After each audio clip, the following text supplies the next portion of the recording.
Հաջիևի հանդիպման հետ կապված եթե մանրամասներ կարելի է ասեք ինչի մասին էր այդ հանդիպումը, ինչ որ կոնկրետ պայմանավորվածություններ ձեռք բերվել են թե ոչ, ու նաև 21 թվականի ընտրությունների հետ կապված բարբերաբար ասում եք, որ ընտրակաշառքի գործով ոչ մեկը չի նստել, հետաքրքիր է դա համարում եք կամ համարելու եք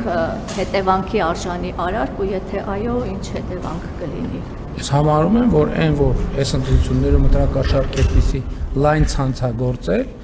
այդ թվում դրա հետևանքն է, որ ժամանակին այդ անողները չեն պատժվել։ Միանշանակ եւ աներկա եւ սրան պետքա տրվի գնահատական։ Առնվազն քաղաքական գնահատական ես կտամ, իրավական գնահատականների մասին իրավաբանները իրենք կգնահատեն եւ իրավական համակարգը ինքը պետքա գնահատի, բայց ակնհայտ է, որ այդտեղ մենք ունենք դատաիրավական համակարգի ճգնաժամ եւ այդ ճգնաժամը պետքա որևէ ձևով լուծվի։ Չի բացառվում, նաև գնանք հասնենք անհատական մակարդակի պատասխանատվությամբ, հասկանանք ով ինչ որոշում է կայացրել եւ ինչու։ Եվ ինչ վերաբերվում է Գրիգորյանի եւ Հաջիևի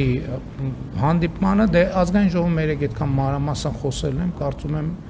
նոր բան չկա ասելու։ Շատ կարևորում եմ հանդիպումը, շատ կարևորում եմ նաև որ հանդիպում տեղի ունեցել Հայաստանում, այսինքն մեր տարածաշրջանում եւ ոչ թե տարածաշրջանից դուրս, ինչը նշանակում է խաղաղության գործընթացի ուղղությամբ մենք գնում ենք առաջ։ Եվ կառավարում ենք բոլոր այն ռիսկերը, որոնք կարող են առաջանալ, մասնավորապես այն ռիսկերը, ինչի մասին երեք ազգային ժողովի ամբիոնից խոսեցի։